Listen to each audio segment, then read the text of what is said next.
Halo, selamat datang.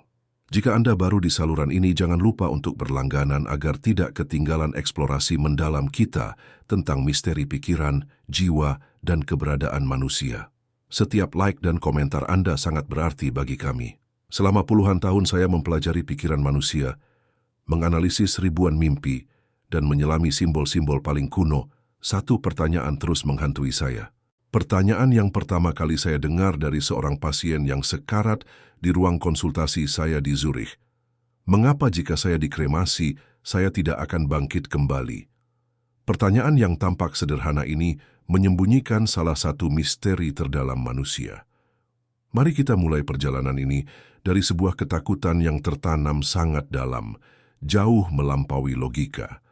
Di hampir semua budaya kuno, kita menemukan ketakutan yang mendalam, hampir visceral terhadap pembakaran jenazah. Ini bukan rasa takut yang rasional, tetapi sesuatu yang muncul dari alam bawah sadar kolektif, lapisan psikis yang kita warisi bersama sebagai manusia. Lihatlah Mesir kuno. Bagi mereka, kremasi adalah kehancuran akhir bagi jiwa. Tubuh yang dimumikan adalah jangkar yang memungkinkan kekuatan vital kembali dan bersatu kembali dengan tubuh saat kebangkitan. Tanpa tubuh fisik yang terjaga, sangka akan mengembara selamanya. Tanpa rumah, terdampar di duat dunia bawah Mesir. Api bagi mereka adalah penghancur kesempatan untuk kehidupan abadi. Bangsa Ibrani kuno juga berbagi penolakan ini. Dalam Perjanjian Lama, membakar tubuh bukan sekadar metode pemakaman. Itu adalah hukuman yang diperuntukkan bagi penjahat terburuk, penghujat, dan mereka yang dikutuk Tuhan. Ketika Achan mencuri barang jarahan dari Yerikho, tidak hanya dihukum mati, tubuhnya dibakar sebagai tanda penolakan ilahi total. Seolah-olah api itu tidak hanya mengonsumsi dagingnya, tetapi juga kemungkinan keberadaannya di masa depan. Bahkan dalam budaya yang mempraktikkan kremasi, seperti Hindu di India yang saya pelajari, ritualnya dikelilingi protokol sakral yang ketat.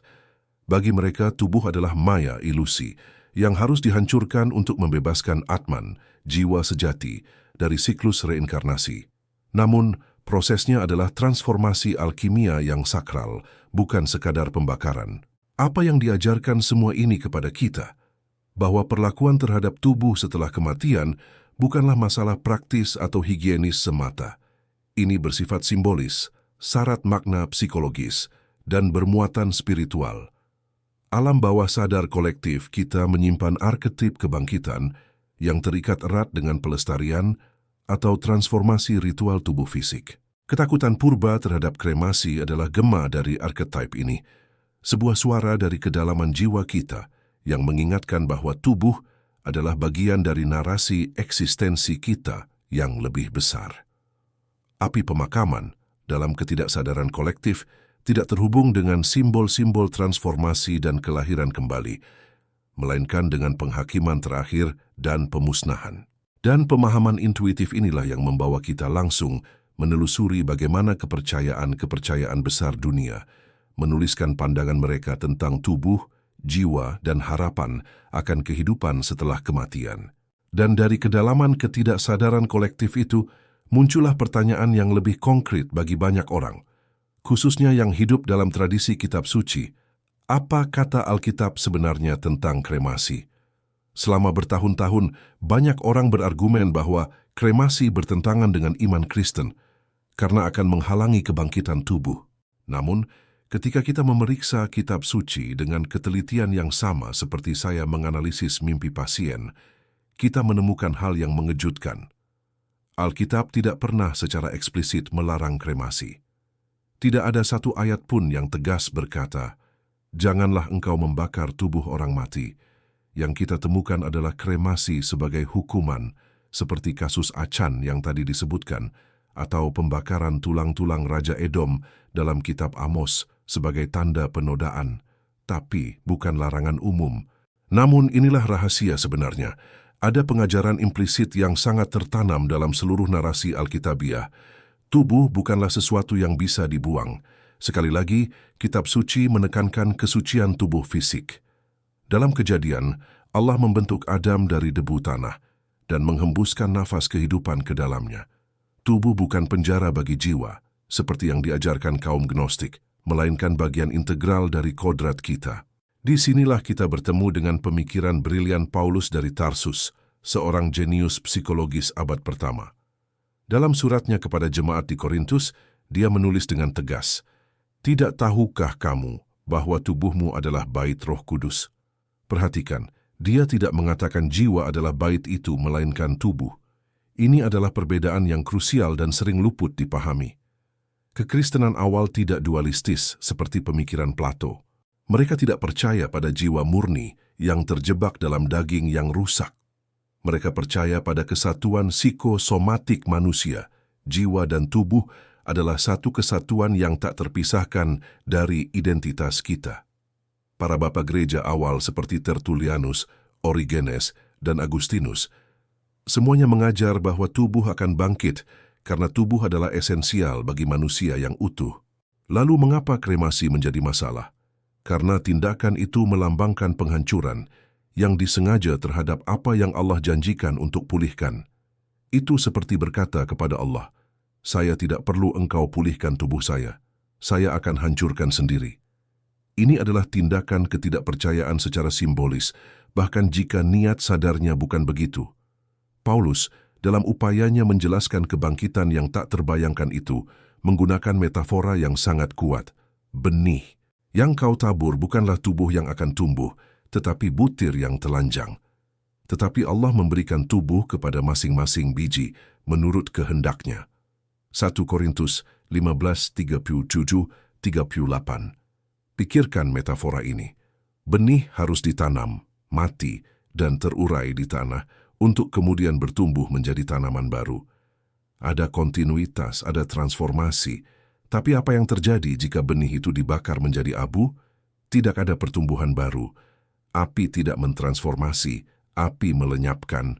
Paulus tidak menggunakan metafora pemurnian emas oleh api.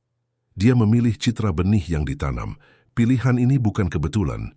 Ini mencerminkan pemahaman intuitif bahwa pengharapan akan kebangkitan membutuhkan kontinuitas simbolis antara tubuh yang mati dan tubuh yang dibangkitkan.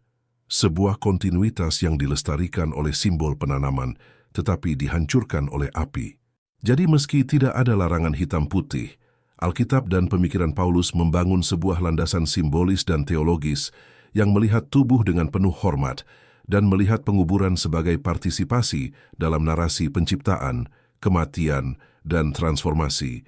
Narasi yang mengalir langsung ke jantung pemikiran para alkimiawan abad pertengahan yang akan kita jelajahi selanjutnya. Dari metafora Paulus tentang benih yang ditanam, pikiran kita melayang ke para pencari misteri di abad pertengahan, para alkimiawan. Selama beberapa dekade, saya mempelajari teks-teks mereka. Bukan karena saya percaya mereka bisa mengubah timah menjadi emas secara harfiah, tetapi karena saya memahami bahwa alkimia adalah bahasa simbolis untuk menggambarkan proses transformasi psikis dan spiritual. Dan dalam simbolisme rahasia mereka, tersembunyi pemahaman mendalam tentang tubuh kebangkitan. Para alkimiawan berbicara tentang corpus glorificationis, tubuh yang dimuliakan, yang akan menjadi hasil akhir dari magnum opus, karya agung mereka. Ini bukan tubuh biasa dari daging dan tulang, melainkan tubuh yang telah ditransformasi, tubuh cahaya, tubuh yang tidak bisa binasa. Dalam teks-teks alkimia, proses menciptakan tubuh mulia ini melalui tahapan spesifik yang penuh warna. Nigredo, hitam, pembusukan, kematian tubuh lama; albedo, putih, pemurnian; citrinitas, kuning, kebangkitan matahari batin; dan akhirnya rubedo, merah, penyempurnaan penciptaan tubuh intan yang abadi. Namun inilah rahasia yang mereka jaga ketat. Untuk terjadi transformasi alkimia, bahan primanya harus dilestarikan. Anda tidak bisa menciptakan emas jika Anda pertama-tama mengurangi segalanya menjadi abu. Anda membutuhkan bahan dasar yang utuh untuk ditransformasikan. Pemusnahan total oleh api bukanlah bagian dari proses ini. Justru, api yang terkendali dalam wadah tertutup, atanor, digunakan untuk memurnikan bukan menghancurkan sepenuhnya. Para alkimiawan ini tanpa disadari menggambarkan proses yang sama dengan yang dibayangkan Paulus. Mereka memahami bahwa ada kontinuitas materi yang esensial dalam setiap transformasi sejati. Dan pemahaman ini membawa kita pada pertanyaan tentang sifat api itu sendiri dalam jiwa manusia.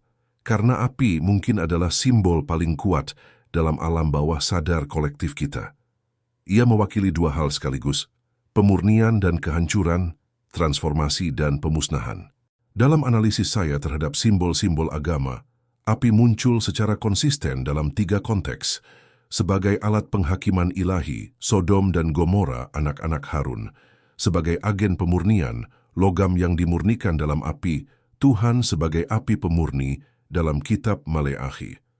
Sebagai kehadiran yang sakral, semak duri yang menyala, tiang api di padang gurun, lidah-lidah api di Pentakosta.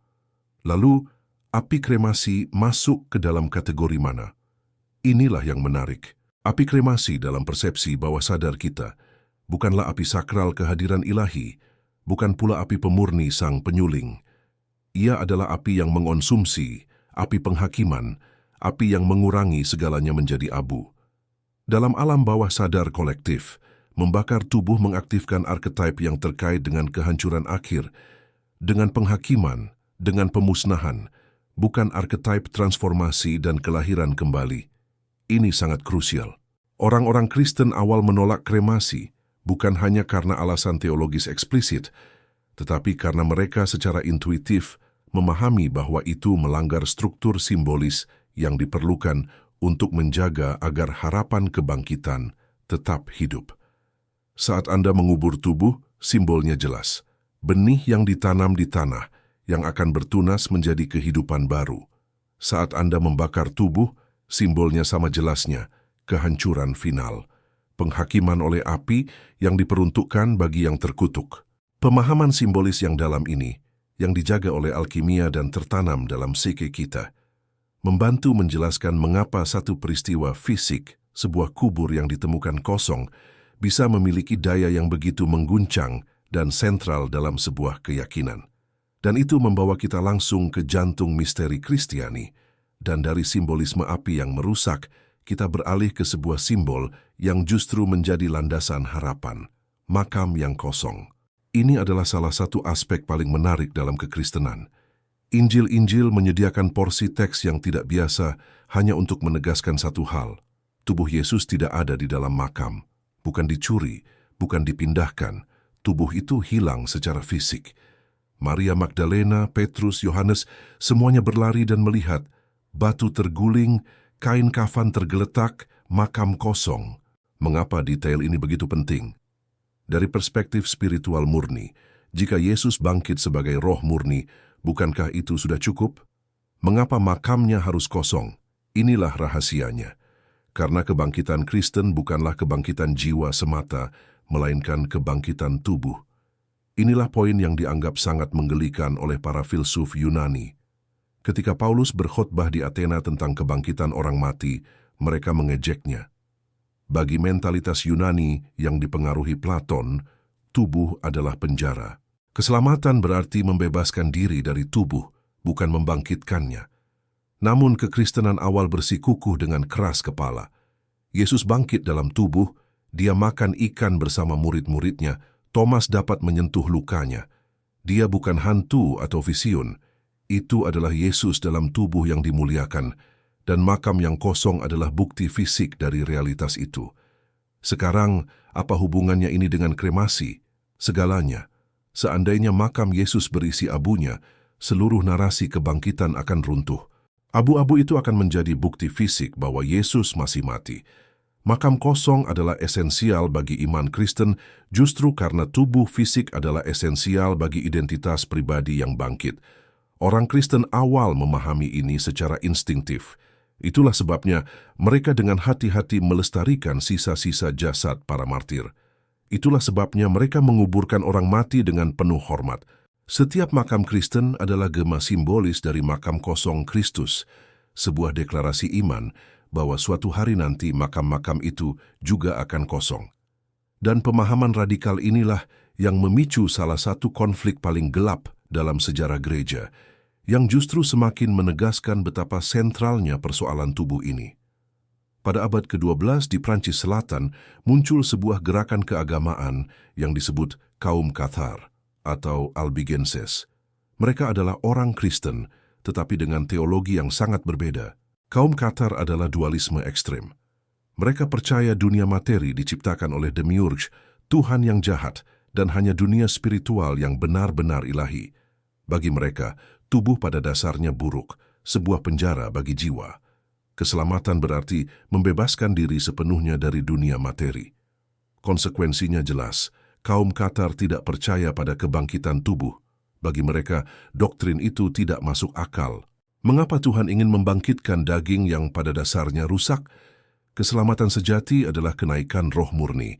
Dan yang paling krusial, kaum Cathar mempraktikkan kremasi. Membakar tubuh adalah tindakan pembebasan akhir, memastikan jiwa tidak akan pernah terperangkap lagi dalam daging. Tanggapan Gereja Katolik sangat brutal, perang salib Albigensian. Selama 2 dekade terjadi pembantaian mengerikan. Mengapa kekerasan begitu dahsyat? Karena gereja memahami bahwa ajaran Cathar merupakan ancaman eksistensial bagi kekristenan itu sendiri. Jika tubuh itu jahat, maka penjelmaan Kristus, inkarnasi, tidak ada artinya. Jika tidak ada kebangkitan tubuh, maka makam kosong tidak relevan. Kremasi bagi gereja bukan sekadar pilihan penguburan yang salah, itu adalah ekspresi ritual dari sebuah bidah yang menyangkal kebaikan ciptaan materi dan janji kebangkitan fisik. Konflik berdarah ini menunjukkan bahwa perdebatan tentang kremasi sama sekali tidak sepele. Ia menyentuh inti dari bagaimana kita memahami kodrat manusia, kebaikan dunia materi, dan makna keselamatan. Dari bentrokan teologis yang keras ini, kita melihat bagaimana ketidaksadaran kolektif, bukan hanya teologi, berperan. Dan untuk memahaminya, kita harus menyelami lebih dalam konsep psikologi analitik tentang archetype. Dari konflik yang mengerikan itu, kita belajar betapa tubuh bukanlah masalah abstrak, melainkan sesuatu yang sentral, baik dalam iman maupun dalam psikologi manusia. Dan untuk memahami mengapa, kita harus melihat bagaimana orang-orang Kristen awal yang hidup sehari-hari dengan harapan akan kebangkitan memperlakukan orang mati mereka. Pada abad pertama dunia Romawi, kremasi adalah norma, efisien, higienis, dan diterima secara sosial. Namun, orang-orang Kristen menolak praktik ini secara mutlak. Sebaliknya mereka mengadopsi praktik penguburan Yahudi. Mereka dengan hati-hati membungkus tubuh dengan kain lenan dan rempah-rempah, lalu menempatkannya di kuburan batu atau katakombe bawah tanah. Mengapa? Mereka sedang membuat pernyataan teologis melalui praktik penguburan. Mereka berkata, "Orang mati kami tidak benar-benar mati. Mereka tertidur, menanti hari kebangkitan. Tubuh ini bukan sampah yang harus dimusnahkan api.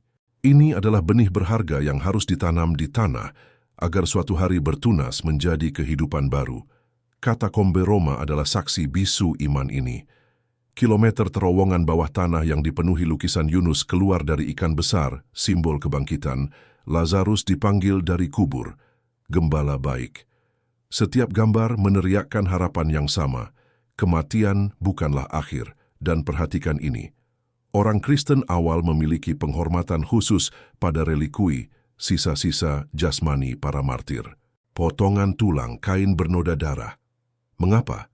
Karena mereka percaya tubuh sang martir yang telah menderita bagi Kristus berpartisipasi dalam kekudusan martir itu sendiri.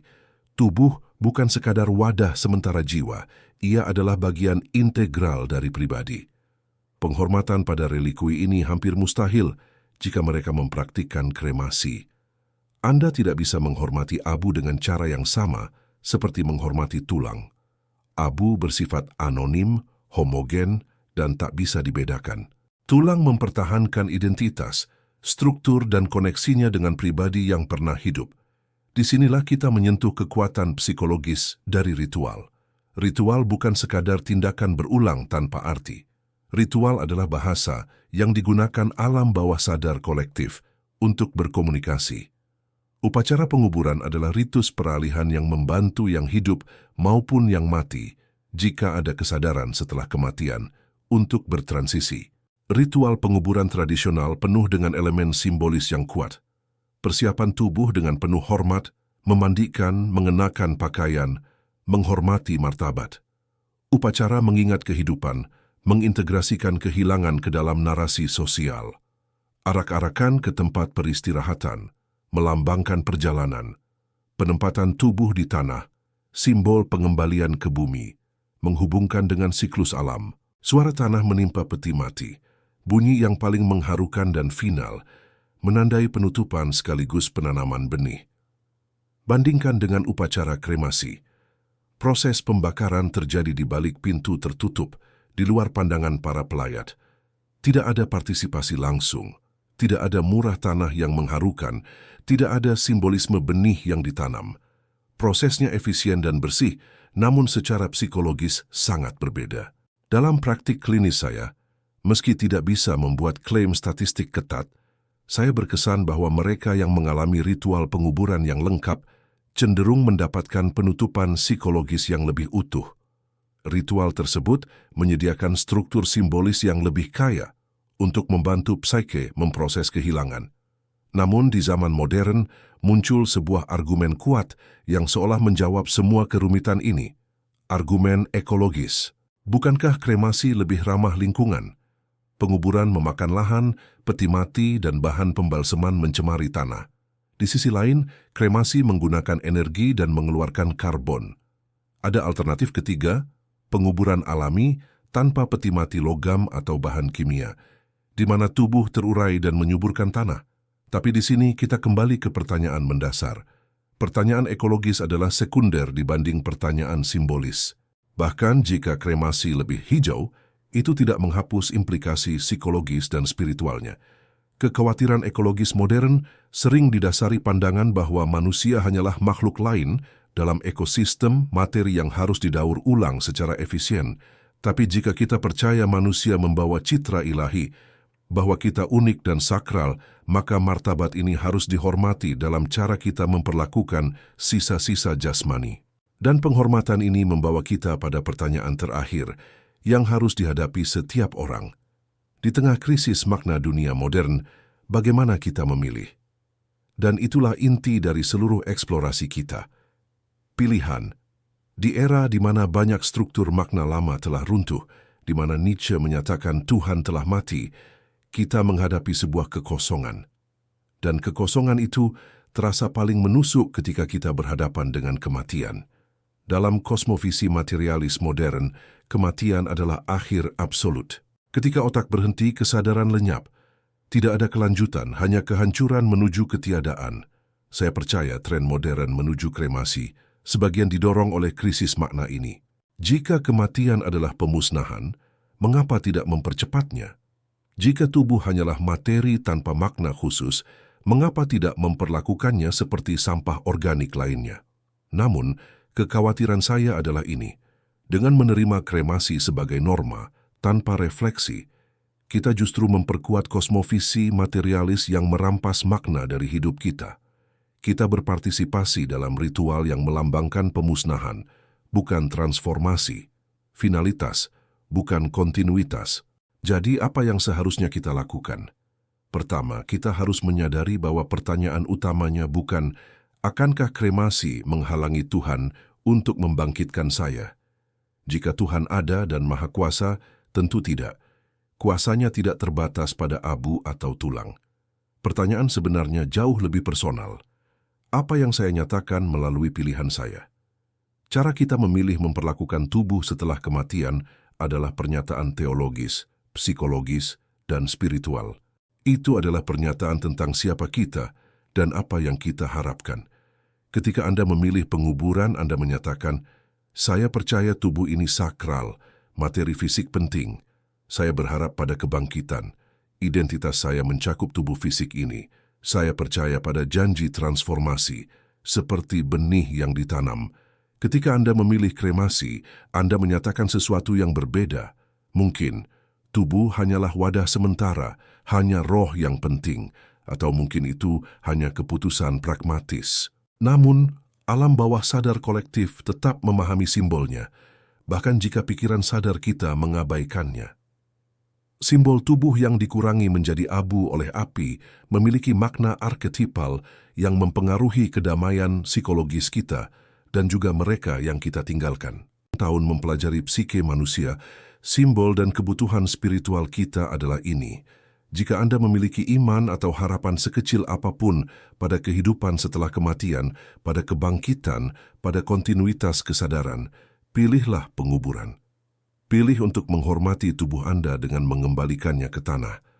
Pilih untuk berpartisipasi dalam simbol kuno benih yang ditanam. Pilih ritual yang menegaskan martabat tubuh manusia dan harapan akan transformasi. Lakukanlah dengan sadar, sepenuhnya memahami apa yang Anda simbolkan. Jangan lakukan hanya karena lebih murah atau praktis. Lakukan karena setelah perenungan mendalam, Anda memutuskan itu selaras dengan nilai-nilai terdalam Anda.